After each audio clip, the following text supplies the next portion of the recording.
Parents को नमस्कार। ये हम लोगों का ये तीसरा सेशन है, अब बहुत ही महत्वपूर्ण सेशन है। पहला सेशन हम लोगों ने, जिसमें हमारे मुख्यमंत्री साहब भी थे, उसमें हम लोगों ने नॉर्मल चर्चा की थी बातों कि पेरेंटिंग घर में कैसे किया जाए, बच्चों से कैसे इंटरेक्ट करें, कैसे उनसे बातें करें, बच्चों के मन में जो संशय है उसको कैसे निकालें। ऐसे ही हम लोगों का एक दूसरा सेशन था।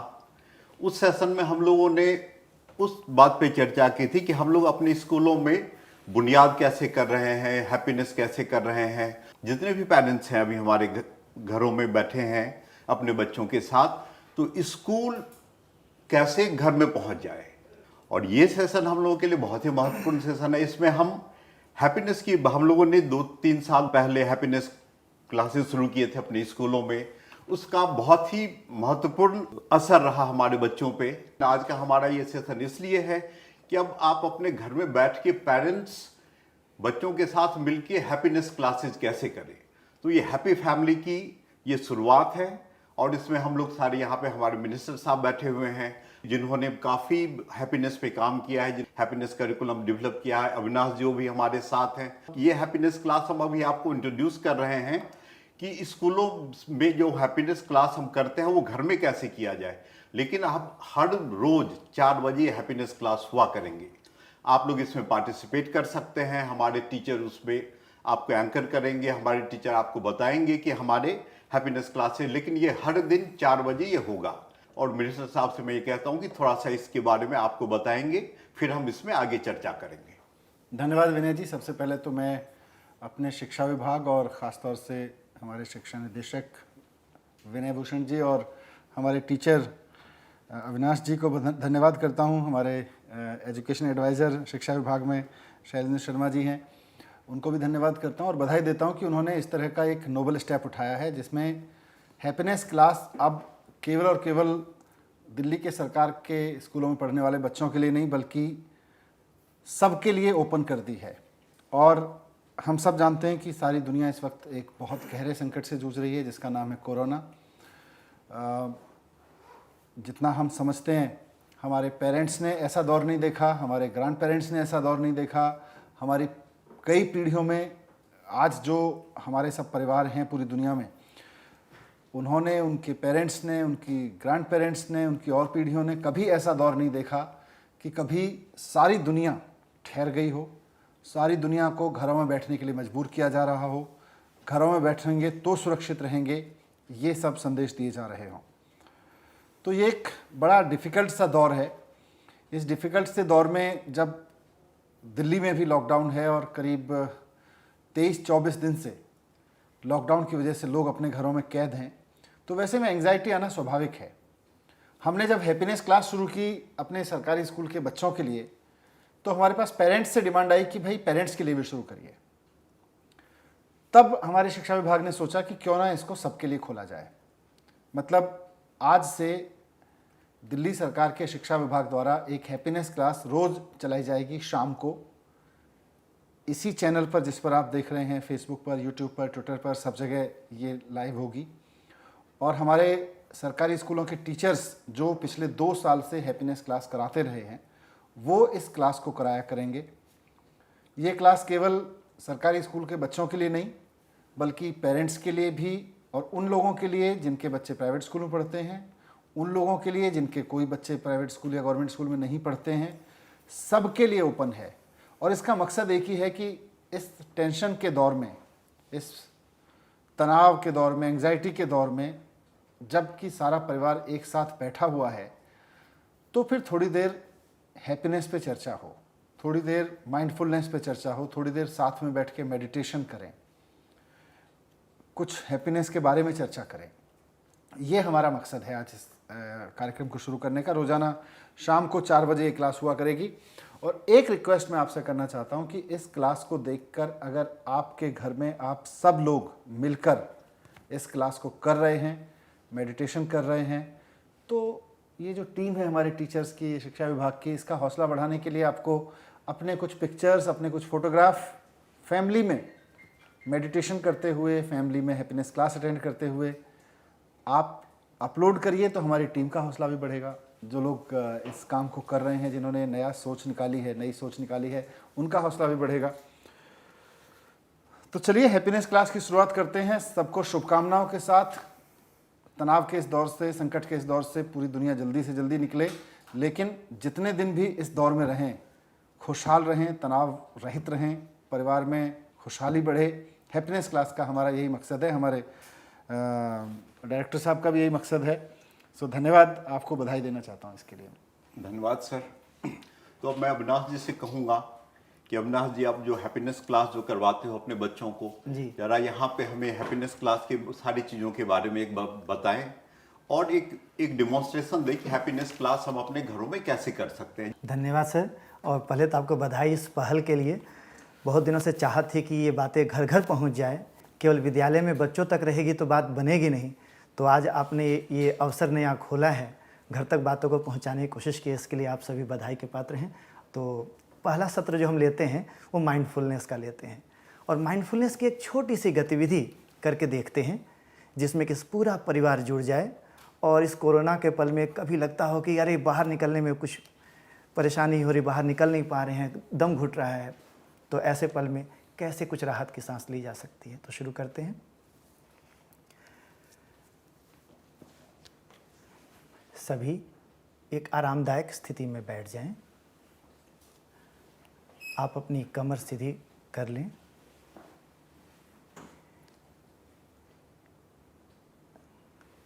यदि आप सहज न महसूस करें तो आंखें बंद करने की कोई आवश्यकता नहीं। तो अब शुरू करते हैं इस प्रक्रिया को। एक लंबी गहरी सांस लेकर अपनी आंखें बंद करें।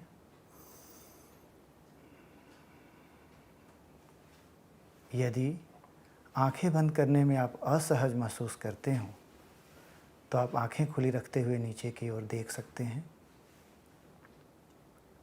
अपने वातावरण से आ रही आवाज़ों पर ध्यान दें।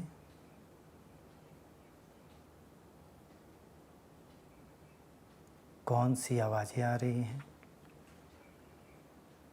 किस ओर से आ रही हैं,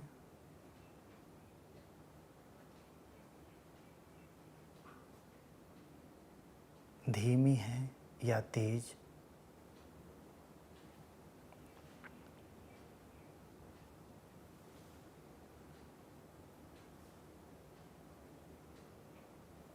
अब आप अपना ध्यान अपनी सांसों पर लेकर आएं।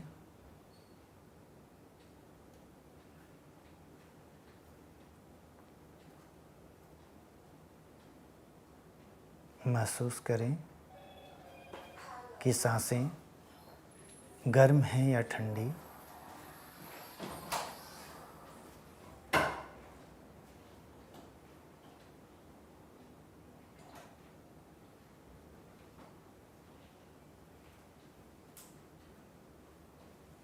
सांसों का आना जाना महसूस करें।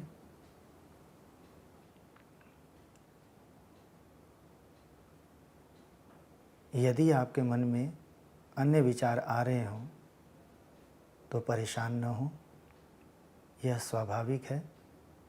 अपना ध्यान पुनः अपनी सांसों पर लेकर आएं।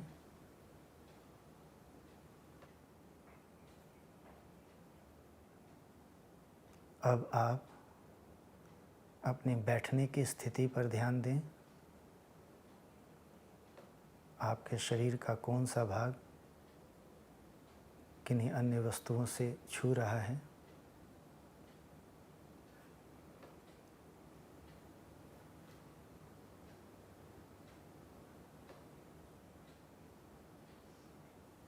जब आप सहज महसूस करें, आप अपनी आंखें खोल सकते हैं।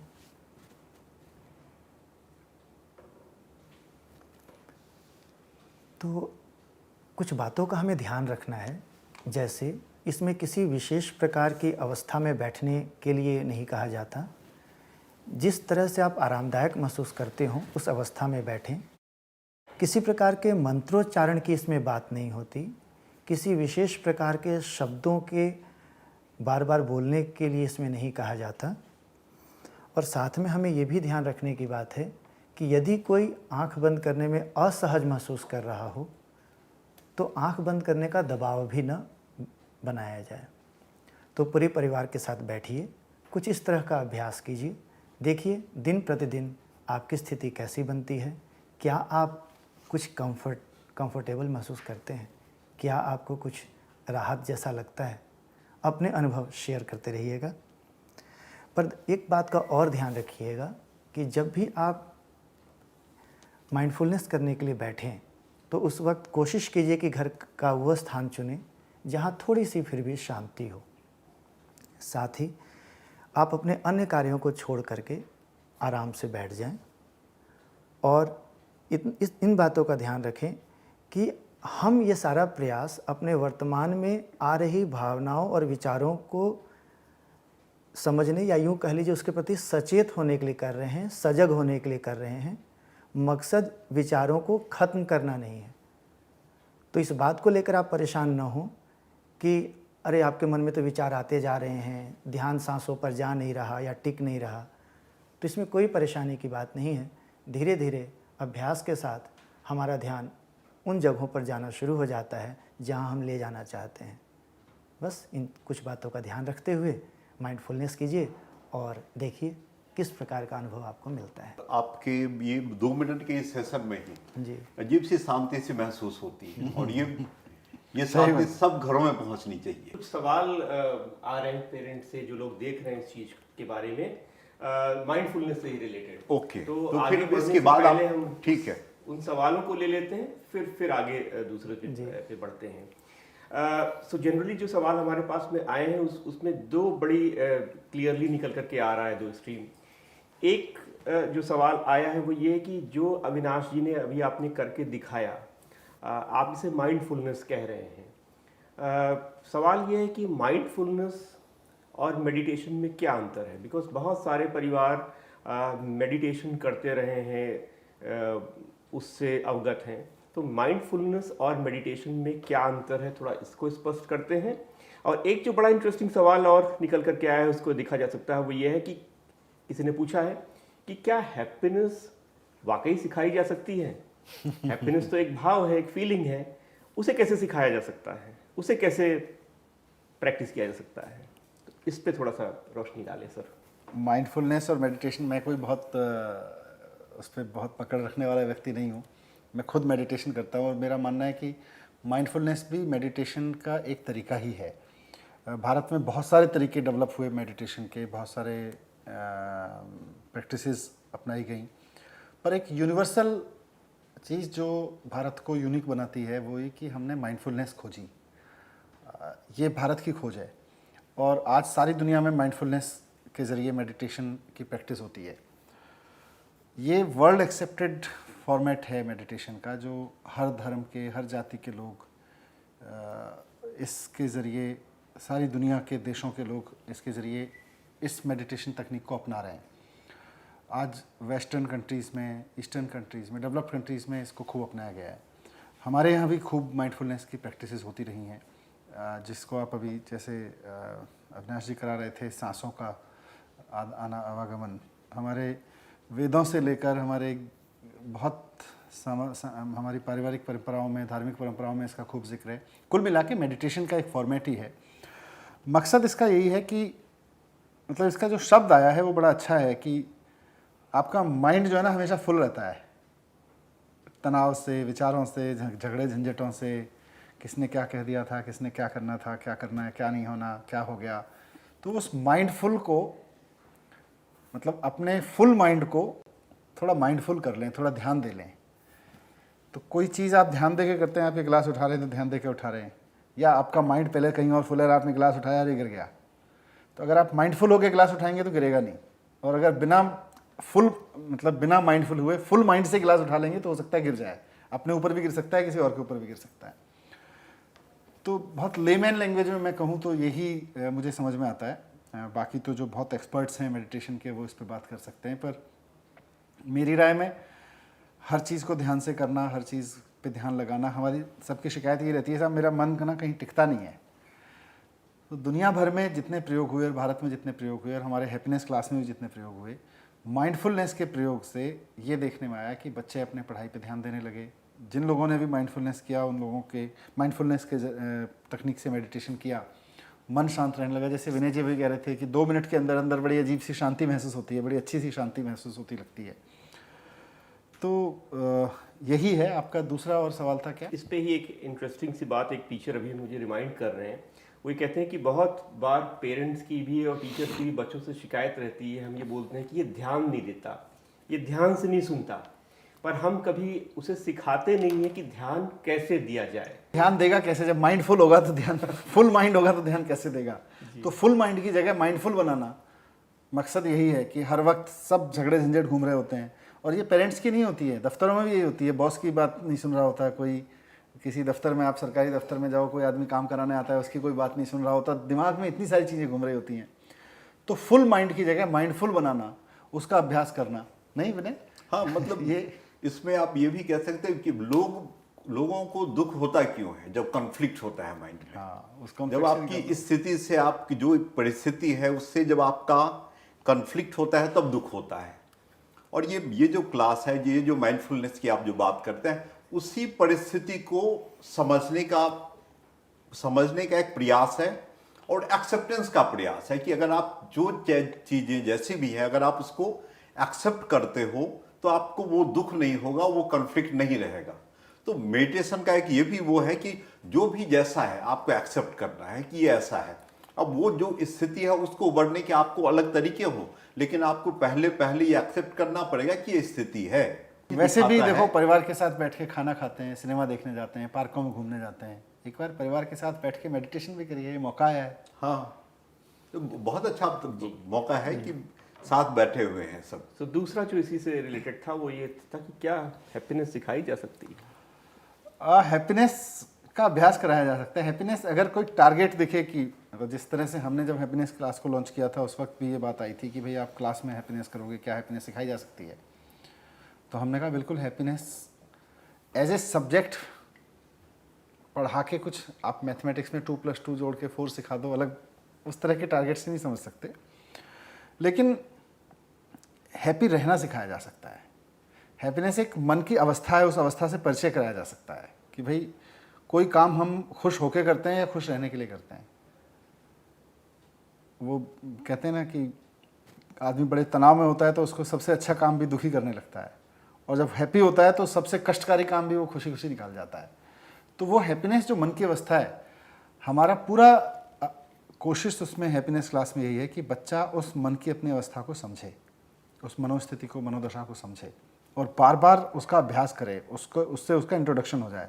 तो आज जब हम हैप्पीनेस क्लास पूरे परिवार के लिए करा रहे हैं तो उसका मकसद भी यही है कि आप घर में खाना खा के खुश होते हैं, कुछ आजकल तो वैसे मिलता नहीं, उसमें भी कोरोना आ गया है, होम डिलीवरी में भी कुछ पिज़्ज़ा मंगा लिया आपने कुछ और मंगा लिया, उस पर खुश होते हैं। एक बार घर पे मेडिटेशन करिए बैठ के, हैप्पीनेस की क्लास करिए बैठ के, आपको सोचने समझने का भी मौका मिलेगा एक दूसरे के बारे में। साथ में बैठ के आप कैसे रह रहे हैं, कैसे नहीं रह रहे हैं, कैसे कर रहे हैं, तो उसी से हैप्पीनेस की एक अवस्था निकल के आती है। और अविनाश जी, इसमें अभी हैप्पीनेस करिकुलम में जो हम लोगों ने देखा है, माइंडफुलनेस तो है ही, लेकिन कुछ हम लोगों ने, जैसे कि वेलबीइंग की बात है, बच्चों के वेलबीइंग की, बच्चे इमोशनली भी स्ट्रांग हो, इमोशनली भी बच्चे चीज़ों से रिलेट कर पाएँ, अपने पेरेंट्स से, अपने नेबर्स से, अपने एनवायरनमेंट से, एनिमल से, सब चीज़ों से। तो उस रिलेशन को हम लोगों ने एक कहानी के तौर पे दर्शाया है। तो उस टाइप के जो कुछ कहानियाँ हो, आप उसमें से 1-2 कहानी भी बता सकते हैं कि जिससे कि पता लगे पेरेंट्स को कि हम अपने क्लासेज में कहानियाँ, माइंडफुलनेस तो कराते भी हैं, साथ साथ कहानियाँ भी हम बच्चों को सुनाते हैं और उस पर चर्चा भी करते हैं। तो 1-2 कहानी अगर आप बता दें बच्चों के लिए तो बहुत ही अच्छा हो। शुक्रिया। एक्चुअली कहानी का मूल मकसद है बच्चों को चर्चा का खूब अवसर देना, क्योंकि हम ये देख पाते हैं कि कोई हमें जब कुछ सिखाने की कोशिश करता है तब हमारा सीखना शायद उतना नहीं होता जितना जब हमें कोई बात क्लिक कर जाती है या हमें छू जाती है, तब वो हमारे आचरण में आना आसान हो जाता है। देखते हैं, एक कहानी सुनते हैं, उस कहानी में क्या बात निकलती है। और आप सभी से एक अनुरोध रहेगा, कहानी सुनाने के बाद जो प्रश्न बच्चों से आप पूछें, उन बच्चों पर अपना निर्णय या अपना विचार मत थोपिएगा। खुल करके बच्चों को अपना विचार शेयर करने दीजिएगा, अपनी बात रखने दीजिएगा और अपनी बात जोड़िएगा भी ज़रूर। क्योंकि जब आप अपनी बात जोड़ेंगे और बिल्कुल उसी भाव से जोड़ेंगे जैसा आपके साथ होता है, जैसा आप महसूस करते हैं, जैसा आप जीते हैं, तो बच्चे को भी लगेगा कि हाँ वास्तव में जीने की बात है। देखते हैं कहानी में क्या होता है। तो एक कहानी लेते हैं और इस कहानी पर कुछ चर्चा करके देखते हैं। दो मित्र एक पहाड़ी पर खड़े थे और आपस में बातचीत कर रहे थे। बहुत दिनों बाद मुलाकात हुई थी, तो एक ने कहा कि और भाई कैसा चल रहा है। हाल चाल की पूछताछ में बात चली कि ठीक है, सब अपना तो सब कुछ बढ़िया है, अपनी बताओ। तो दूसरे ने कहा कि देखो वैसे तो सब ठीक है, पर जब से पिताजी का देहांत हुआ है तब से भाई का सारा बोझ मुझ पर आ गया है, उसकी पढ़ाई का खर्चा और पता नहीं क्या क्या सब। तभी उनकी नज़र एक लड़की पर पड़ती है जो पहाड़ी पर ऊपर चढ़ रही होती है और उसने एक बच्चे को अपनी पीठ पर लादा हुआ होता है।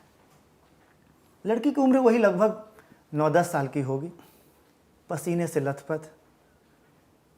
उन मित्रों में से एक ने पूछा, अरे तुम तो पसीने से लथपथ हो, एक काम करो ना, बच्चा हमें दे दो, हम तुम्हारी सहायता कर देते हैं, थोड़ा आगे ले जाने में तुम्हारी मदद कर देते हैं, तुम्हें काफ़ी बोझ भी लग रहा होगा, कुछ हल्के हो जाओगे कुछ देर के लिए।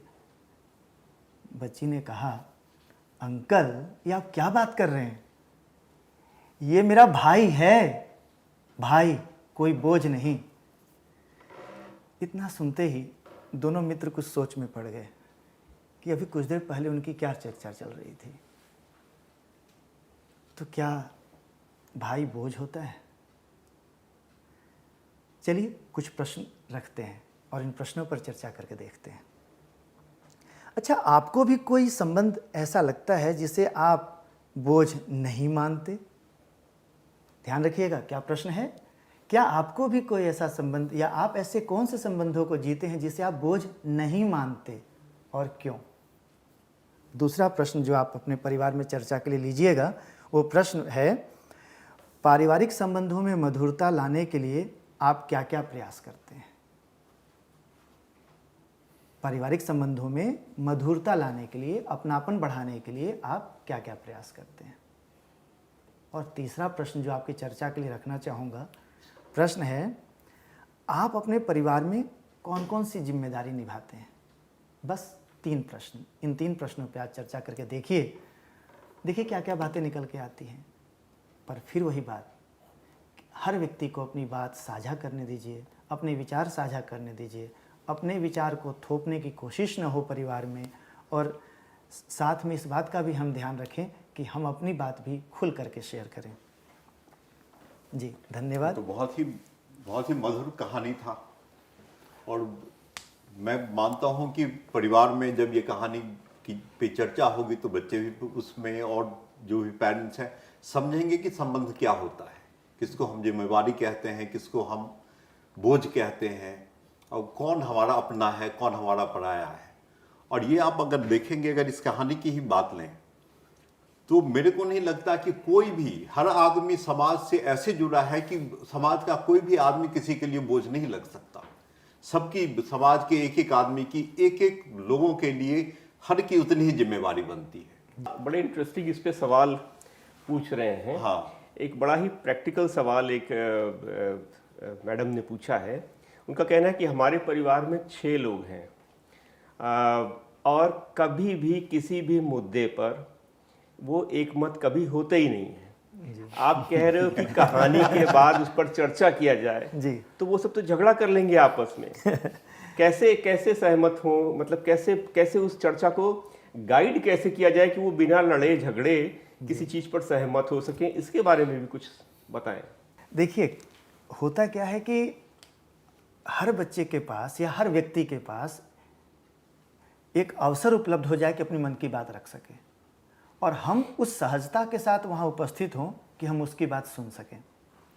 और यहाँ हमने 3 बातों पर गौर करने की कोशिश की। हमारे पूरे हैप्पीनेस करिकुलम में जो हम अपनी क्लास में कोशिश करते हैं उसे हम 3 ई के नाम से कहते हैं, एक्सप्लोर, एक्सपीरियंस और एक्सप्रेस। यानी हिंदी में कहें तो अपने आप में ढूंढना, समझना, पता लगाना, आत्ममंथन करना।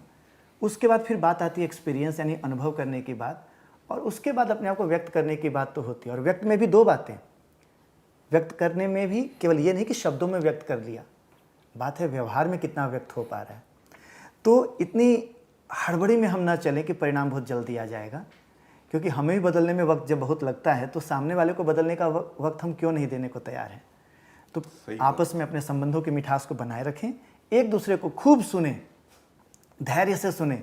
देखिए सबके आत्ममंथन में क्या क्या चीज़ें निकल के आती हैं। ये कोरोना के कुछ दिन पता नहीं कि किसी बड़े बदलाव की ओर संकेत कर रहे होंगे। देखिए कहानी जो है ना, जैसे अभी पहले हमने इस पूरे सेशन में माइंडफुलनेस कराया, तो जो हम अपनी हैप्पीनेस क्लास में कराते हैं कि हम पहले 5 मिनट माइंडफुलनेस कराते हैं, मेडिटेशन कराते हैं। उसके बाद जैसा अविनाश जी ने जिक्र किया, इसका स्ट्रक्चर इसी तरह का है कि फिर उसमें एक कहानी पे चर्चा करते हैं। तो घर पे भी सब लोग जब बैठे 4 बजे रोज़ाना मेडिटेशन के लिए, तो ये कर सकते हैं कि पहले सब लोग बैठ के एक रोज़ गाइड, ऑनलाइन गाइडेंस तो उपलब्ध होगी हमारे टीचर्स की तरफ से, लेकिन इसको इसी रूप में रखें कि पहले 4-5 मिनट मेडिटेशन करें बैठ के, उसके बाद कहानी पे चर्चा करें। कहानी पे चर्चा इसलिए इम्पॉर्टेंट है क्योंकि कहानी पढ़ के सुनना, कहानी सुनना या कहानी पढ़ना एक घटना है, पर कहानी को अपने ऊपर उतारना दूसरी घटना है। हैप्पीनेस क्लास में इस बात पे जोर है कि कहानी में जो बात कही जा रही है उसको अपने ऊपर उतारिए, वहीं से हैप्पीनेस का रास्ता निकलता है। जैसे इसी कहानी में था जो आपने सुनाई कि बोझ है। अब कितने लोगों को लगता है भाई को पढ़ाना बोझ है, बहन को पढ़ाना बोझ है, या अपने परिवार की जिम्मेदारी उठाना बोझ है। हमारी बहुत सारी कहानियाँ भी हैं कि उसके साथ फलानी दुर्घटना हो गई और उसके ऊपर पूरे परिवार का बोझ आ गया। वो कहानियाँ भी गलत कहती हैं, उन शब्दों को, कहानी को फाड़ के फेंक देना चाहिए। जो कहानियाँ परिवार को बोझ बताती हैं, उन कहानियों को भी हमें फाड़ के फेंकना पड़ेगा, उनको रीराइट करना पड़ेगा। तो बोझ बांधने की एक आदत सी पड़ गई है। मैं आपको इसकी दूसरी घटना बताता हूँ। अभी पीछे कोरोना के समय पे अभी इस दौरान मैं फील्ड में कहीं जा रहा था, तो मैंने देखा एक आदमी स्कूटर पे अपने घर से 10 पैकेट खाने के बना के लाता है, 10-15 पैकेट, और वो बांट रहा था। कहीं सड़क पे कोई खड़ा मिल गया, कोई गरीब आदमी मिल गया, कोई मजदूर मिल गया जिसने खाना नहीं खाया हो सकता है। तो मैंने उनसे पूछा भी कि भाई ये क्या कर रहे हो। तो वो रोज़ जब से लॉकडाउन हुआ है उसके मन में ही है कि यार हो सकता है मुझे तो घर में खाने को है, हो सकता है कुछ लोगों के घर में खाने को ना हो। तो वो 10-12 पैकेट, 15 पैकेट, जो भी उसकी क्षमता है, वो रोज़ आता है, स्कूटर पे रखता है पैकेट बना के, और उनको रास्ते में मिलते जाते हैं लोग, देता चला जाता है। तो उसके अंदर खुशी है, वो बोझ नहीं मान रहा। अभी आप नियम बना दो कि सबको करना है तो सबको बोझ नहीं लगने लगेगा, जिसके पास है उसको भी बोझ लगने लगेगा। लेकिन वो अंदर से खुश है, खुश होके कर रहा है वो इस चीज़ को। तो ये जो खुशी की अवस्था है, मन में मनोदशा है, वो बहुत इंपॉर्टेंट है। और उससे जब आप ड्राइव होकर कुछ करते हैं, अगर आपको बोझ लगने लगी कोई चीज़, जैसे इसी रिश्ते में वो बहन अपने भाई को उठा के ले जा रही है कहानी में, अगर उसको लगने लगा मैं अपने भाई का बोझ उठा रही हूँ, तो वो दुखी होकर लेके जाएगी। और उसको लगा मेरा भाई है, तो उसके अंदर ऊर्जा आएगी, उसी मेहनत में उसके अंदर ताकत आएगी, उसी के अंदर उसको भाई को ले जाने में ताकत आएगी, और भाई को ले जाने के बाद भी उसको अंदर से खुशी महसूस होगी। तो ये चीज़ जो मैंने इस एग्जाम्पल पे किया है कि 10 लोगों को खाना खिला रहा है वो आदमी कोरोना के समय में, कुछ लोग भूखे ना मर जाएं लॉकडाउन के समय में, तो अंदर से खुश है, उसको बोझ नहीं लग रहा है। अगर बोझ लगने लगा तो वो एक आदमी को खाना ना खिला पाए। खुश है इसलिए 10 लोगों को खिला दे रहा है, ना होने पे भी खिला दे रहा है। सरकार ने उसको नहीं कहा, उसके पड़ोसी ने भी नहीं कहा उसको, बस घर में चर्चा हुई, पति पत्नी मिलकर खाना बना देते होंगे और फिर 10 लोगों को खिला देते हैं। तो ये एक बहुत इंपॉर्टेंट एस्पेक्ट है कि आप अंदर से खुश हैं कि नहीं। आप 24 घंटे कुछ ना कुछ तो कर रहे हैं, लेकिन उसके जब आप उस सीट पे बैठे हैं तो आप खुश होकर बैठे हैं उस काम को करने के लिए या दुखी होकर बैठे हैं, इसी पे सारा निर्भर है जी।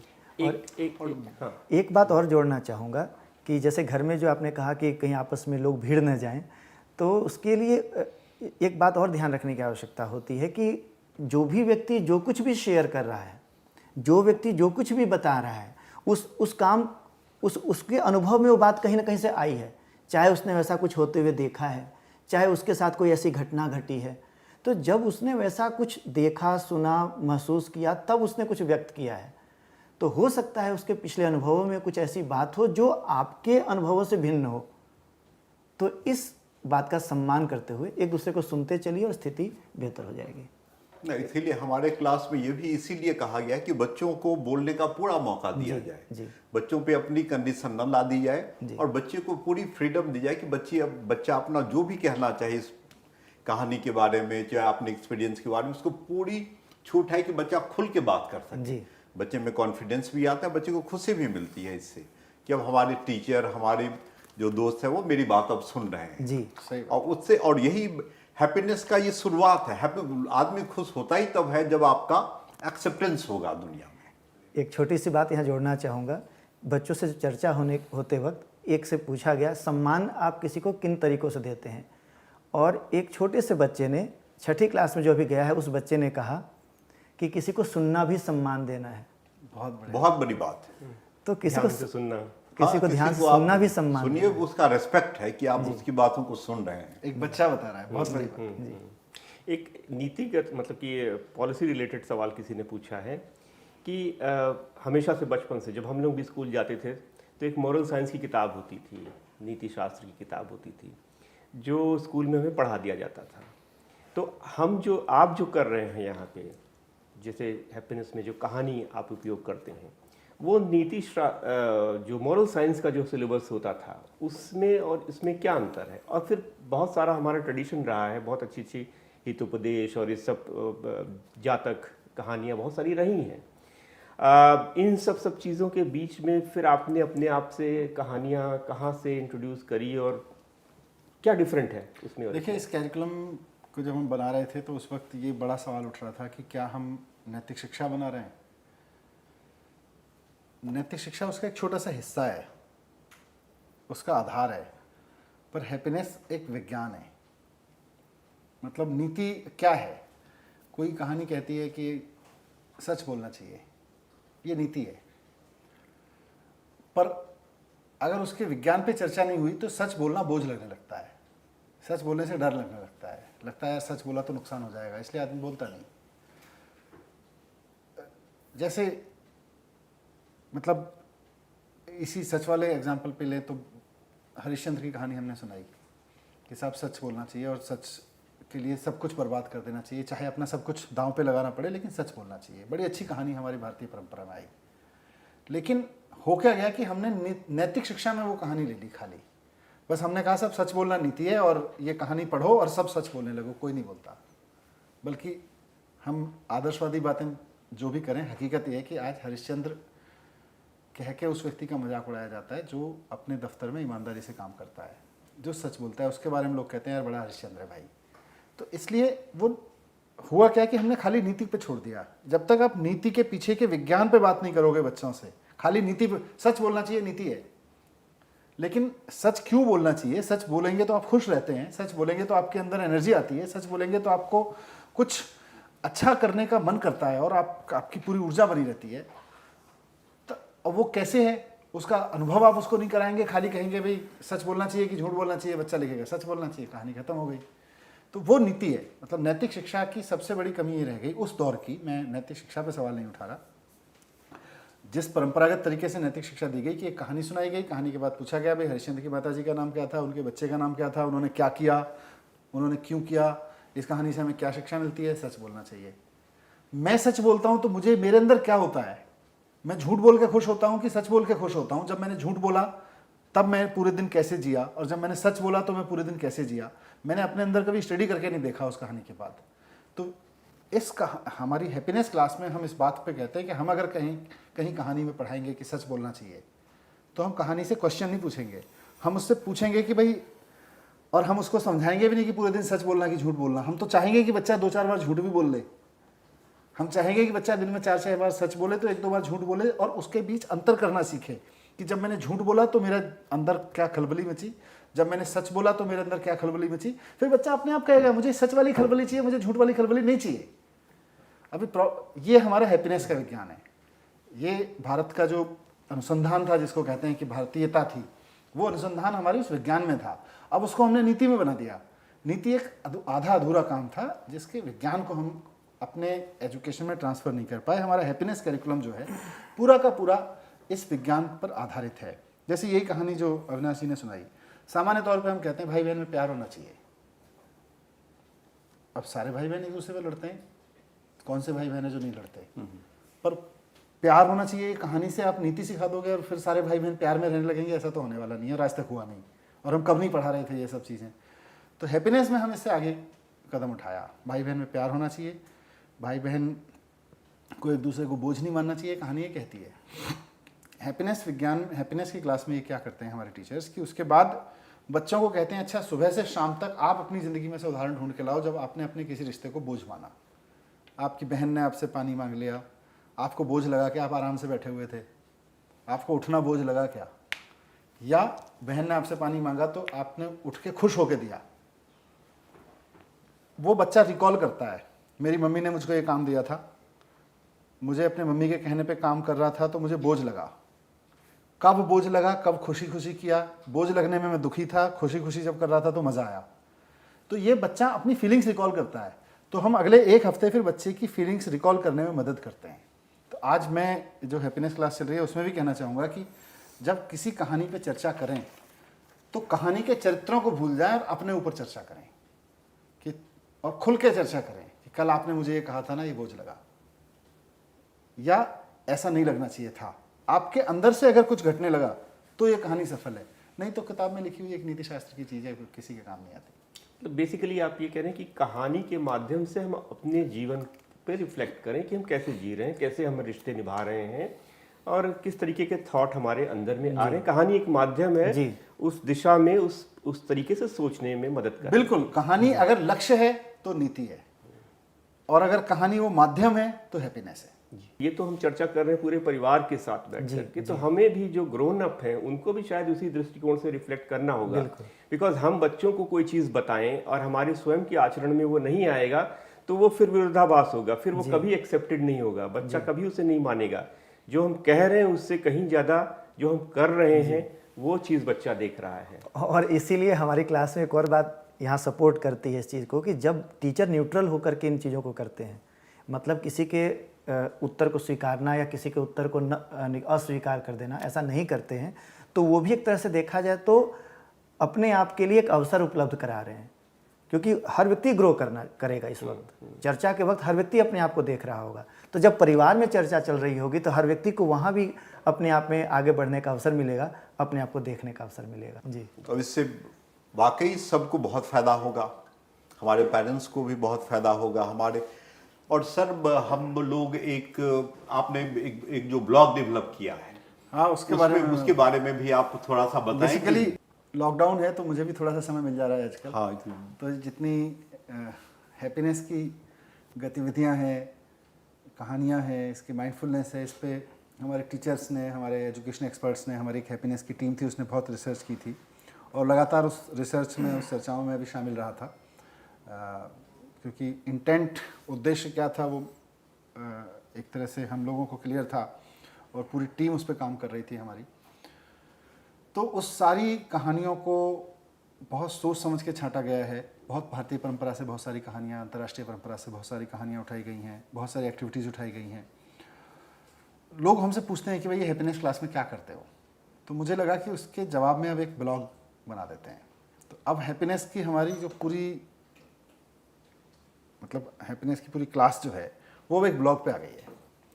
आप 8वीं क्लास, 7वीं क्लास, 6ठी क्लास, सारी क्लासेस, नर्सरी से लेकर 8वीं क्लास तक जितने कहानियाँ हैं, जितनी एक्टिविटीज़ हैं, पूरा माइंडफुलनेस क्या है, किस तरह से करते हैं। जब नर्सरी के बच्चे को माइंडफुलनेस कराते हैं तो क्या करते हैं, पहली दूसरी क्लास में माइंडफुलनेस कैसे होती है, 5वीं 6ठी में कैसे होती है, 8वीं क्लास तक के बच्चे जब थोड़ा सा बड़ा हो जाता है उसके लिए माइंडफुलनेस कैसे, उसमें अंतर क्या है कराने में, उसकी कहानियों का स्तर क्या है, उसकी कहानियों पर चर्चा कैसे होगी। ये सब चीज़ें, हर एक कहानी जो आज हम चर्चा कर रहे हैं वो सब पूरे इस ब्लॉग में उपलब्ध है, happinessdaily.blogspot.com। तो मैं बल्कि कहूँगा भी कि आप अपने लिए भी, अपने दोस्तों के लिए भी इस ब्लॉग को एक बार खोल के देखें, happinessdaily.blogspot.com को। और अच्छा लगे तो दूसरों को बताइए, ख़राब लगे तो मुझे बताइए। इनफैक्ट आपने जो एक सवाल काफ़ी सारे लोगों ने पूछा उसका जवाब भी दे दिया। कुछ पेरेंट्स का ये कहना था कि ये जो हैप्पीनेस की चर्चा आप कर रहे हैं, जो क्लास में क्लास चलाते हैं स्कूल के अंदर में, टीचर्स तो ट्रेंड हैं, वो कैसे कौन सी गतिविधि करानी है, माइंडफुलनेस कैसे कराना है, कौन सी स्टोरी लेनी है, उसके लिए वो ट्रेंड है, वो कर लेते हैं। हमें सुन के अच्छा तो लग रहा है, पर हम कैसे करें, बिकॉज हम तो टीचर नहीं हैं, हमने कभी किया नहीं है, तो हम कैसे करें। तो शायद ये तो ब्लॉग उसके दो है ना कि एक तो रोजाना हमारे टीचर्स, आज तो हम और विनय जी भी बैठे हैं, कल से सारे टीचर्स ही बैठा टीचर्स करेंगे। तो हमारे टीचर्स रोजाना 4 बजे आपको उपलब्ध होंगे गाइड करने के लिए। तो सबसे पहले तो ये है। और आप इसको और थोड़ा सा पढ़ना चाहते हैं, समझना चाहते हैं, माइंडफुलनेस क्या है, माइंडफुलनेस का पर्पस क्या है, टीचर्स जिस भाषा में बता रहे हैं उसको और डीप डाइव देर तक समझना चाहते हैं, तो आप ब्लॉग पे जा सकते हैं, हमारी वेबसाइट पे जा सकते हैं। उसमें के सारे डिटेल है, अपने पूरी सारे डिटेल है। अभी डिटेल है उसमें। जैसा मैंने कहा कि अभी कुछ सेक्शंस उसके पूरे हो गए हैं, जितना समय मुझे मिल पा रहा है इस सब के बीच में, कुछ सेक्शंस अभी पूरे होने बाकी हैं, अगले 2-4 दिन में वो भी पूरे हो जाएंगे, लेकिन काफ़ी कुछ अब आपके लिए पढ़ने के लिए मटेरियल उस पर उपलब्ध है। अविनाश जी, आप जो हमारी जो तीसरी एक्टिविटी है उसके बारे में आप हमें बताइए।